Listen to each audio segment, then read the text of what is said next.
Hello and welcome to Branding for Success, where we discuss all things brand strategy, marketing, and design. I'm Rick Callahan, the founder and CEO of Creative. And I'm Julia LaCursi, the brand strategist at Creative. Whether you're well-versed in branding or just getting started, we've got the roadmap for your brand success. Welcome back to another episode of Branding for Success. Today we're talking about one of my favorite subjects when it comes to this line of work. What is it, Julia? Core values. Core values. One So of the exciting. very first steps when we're working with a client, beginning that brand strategy process, is figuring out your core values. But core values, I've heard that term a lot, and it sounds like something that like marketing people say. What the heck? Is it really even anything? is. What is that? I know, it kind of bothers me as a phrase almost because I feel like it's gotten so diluted, like the value of it, no pun intended. But I think like when we start working with companies and we start, kind of digging around for their core values, it often becomes about what they want their core values to be rather than, okay, but what genuinely is your purpose? What are your driving philosophies? What is your why? And so today, I really want to talk about how you actually define what your core values are rather than just picking a few words to plaster on your site that don't really mean a lot to your brand, but you think sound good. Sounds great. So what's the first thing we want to talk about then? Okay, well, do core values actually matter? Do core values actually matter? Julia, do they actually matter? Of course. I mean, I say that, question a little bit sarcastically because of course they do matter, but I think the difference is I don't think it actually matters to have those three words on your, about page of your website. Honestly, when we work with clients on, their website or marketing material, it's not really ever a part of our plan to put those words right there. They shouldn't do it because I think when you are putting out the words quality, service, integrity, like every other service company out there, it doesn't really mean anything to the end client, prospect, customer, whoever it is. Right. So that's really an internal core value, and that's why when we talk about core values, we pretty much always say your internal core values. Yep, you took the words right out of my mouth. So why internal core values as opposed to just core values? Exactly, what's yeah. that mean? So we phrase it that way and we frame it that way because we really want to understand the brand's purpose, not necessarily what they want. People obviously want to, be shaping the external perception of the brand, but before we even get into that, we want to figure out the team's internal why, the founder or the leadership team, whoever it is on that internal side. We want to understand why are they doing what they're doing, where do they see their brand going, what is it that they value so that we can really begin to position the brand against their competitors and figure out, okay, but this is what makes the brand special. This is like those unique differentiators that we really want to be highlighting. And, one of my favorite parts of, brand strategy in general and working with clients on stuff like core values is being able to help them identify those things that they actually don't even know are there or don't realize make them special or realize, is the foundation of, their brand strategy and then defining their positioning. But it takes a little bit of work to help them get there. But I love that. I love when they're like, oh my gosh, that really is integral to this company. But, before they were really just thinking, let me put up those words that every other business does. Yeah. We often joke, brand therapy is the joke we have internally. We'll say, oh, time to do some brand therapy today. And we love that, even though it's a joking term. It's because we are kind of diving to the almost subconscious motivations of those that represent a brand. So that could be a CEO, it could be the lead management team, it could be the people, the boots on the ground folks, the frontline staff. But so let me give a little bit history of how we came up with core values as what we do in our company for any strategy work as the first thing we do.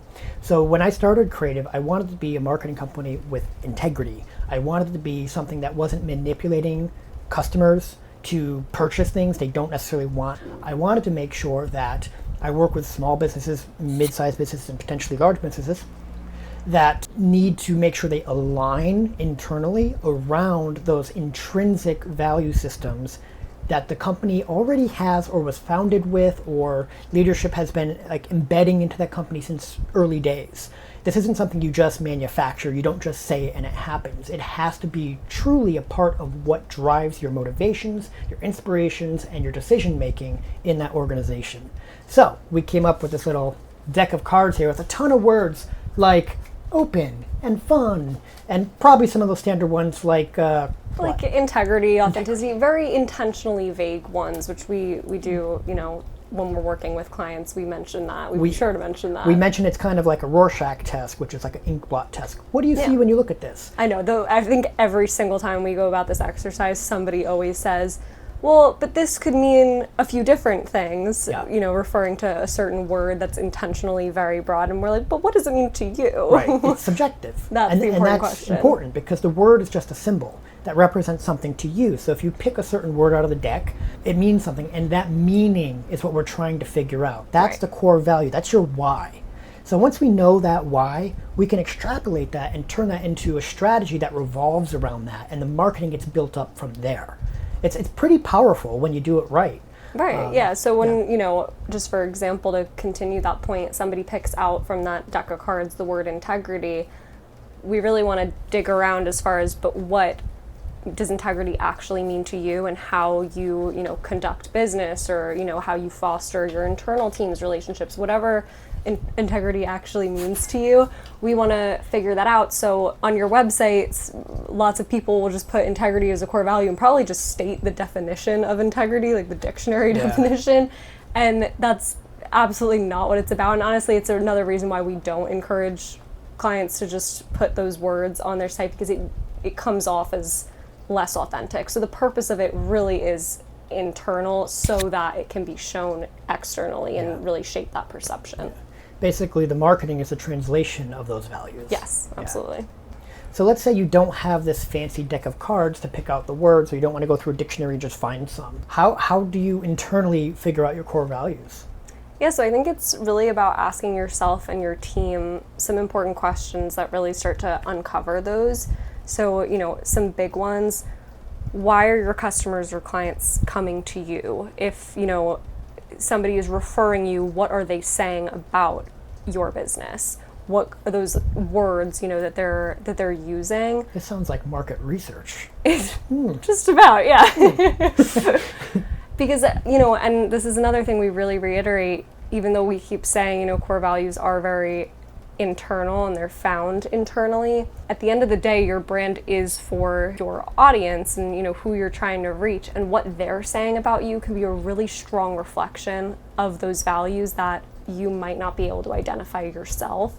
So thinking about the people that your brand is actually for is 100% the first step in going through this process. And in line with that, you can also ask your own team. So if you're the CEO and you're like, I really struggle to define these core values myself, go to your team and ask them why they're proud to work there.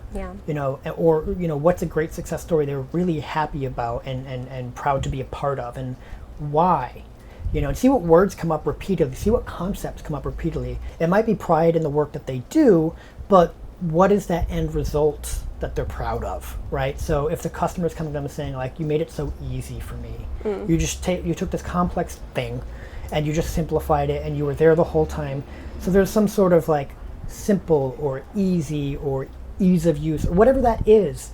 There's a little narrative, there's a little story that's going to bleed through repeatedly, and you can find a word that means that.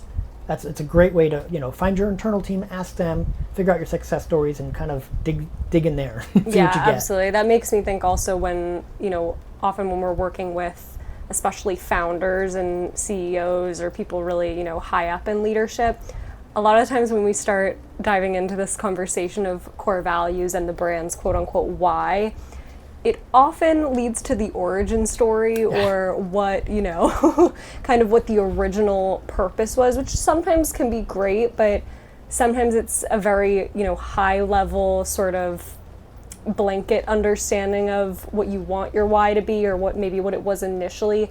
But that might actually not be the case as far as how you're actually conducting business. And it might also cause you to see some real issues internally as well, and things you maybe want to resolve. So that's why, to your point, asking other people and really getting those varied perspectives is incredibly important, because your brand cannot be just like a vacuum of one individual's thoughts. It'll never come to fruition. So what we'll often see there as an example is the origin story of, well, I went to college for this, but then I ended up falling in love with this thing, and then I started doing that as like freelance, and then I got into business by accident, and it's been wonderful and blah. Great to have that on your about page. People love that, to learn about that person and how the origin of the company or whatever it is started. But if we're talking core values, there might be something underlying in that story about like, oh, but the way we do things is very unique. We make our stuff XYZ. And it's about that process for them, or it's about how they source materials. Maybe it's ethical sourcing. Maybe there's something there. So it's about what made them decide the things they did intentionally once the business was established or being established, that you're going to find those little values that drove them to do the things they did. Right, and the goal of core values at the end of the day is to resonate with the values of the people you're trying to reach and find that mutual connection.